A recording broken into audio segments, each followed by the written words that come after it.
Mabutit at balik na kayo. May pinadalang mensahe ang Fairy Godmother kay Arisha. Si Arisha? Narito siya? Nagbalik na siya sa pagiging bulaklak. Minabuti niyang maging ganun na lamang upang makaiwas sa kaguluhan dito. Anong mensahe ni Fairy Godmother? May isa pang paraan para mapuksa si Fabiola. Isang lumilipad ng nilalang ang makakatalo kay Fabiola. Isang Kimarus. Matatagpuan ito sa kagubatan ng Larinia at doon ka tutungo. Ngunit paano makakatulong sa akin ng nilalang upang mapaslang si Fabiola? Isang dating mabait na nilalang ang magkabiyak na Kimarus sa Fantasia.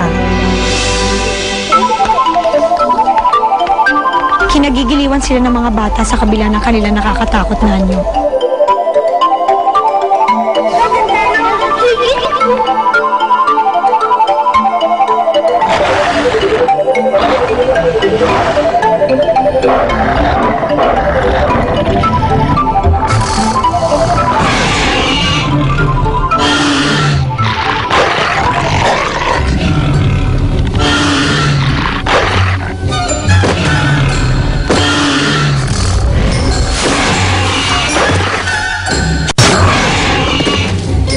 Ang patak ng kanyang luha ay nagiging pulbura at nakakagamot sa mga pusong may galit at paghihinagpis. Tinawag itong luha ng pag-ibig. Hindi niya nagamot ang kanyang kabiyak? Marahil ay balot ng puot ang puso ng Kimarus. Lumisan siya sa Fantasia at hindi na nagpakita magmula noon. Nabuhay na lamang ang kanyang kwento sa mga nilalang na sa kanya ay natatakot. Sumama ka sa akin.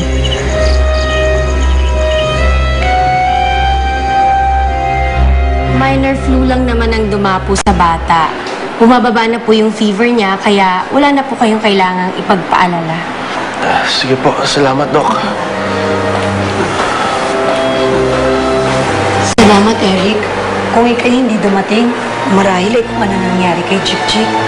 Wala akong makitang dawa na may panggamot sa kanya. Mana ko pala talaga si Grazilda. Mahilig din ho siya manggamot eh. Isa yun sa mga nagustuhan sa kanya ni Lola. Ako ang nagturo sa kanya manggamot. At kapag ako'y nagkakasakit, siya ang nag-aalaga sa akin. At alam mo bang siya rin ang kumukuha ng mga dahon at ugat sa gubat? Mabuting anak po pala talaga si Grazilda. At batid ko magiging mabuti siyang may bahay.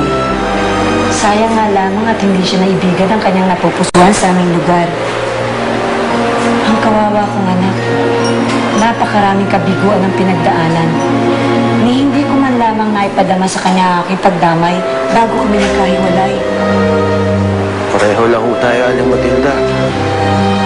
Ni hindi ko nasabi kay Grazilda kung gaano ho siya ka-importante sa akin.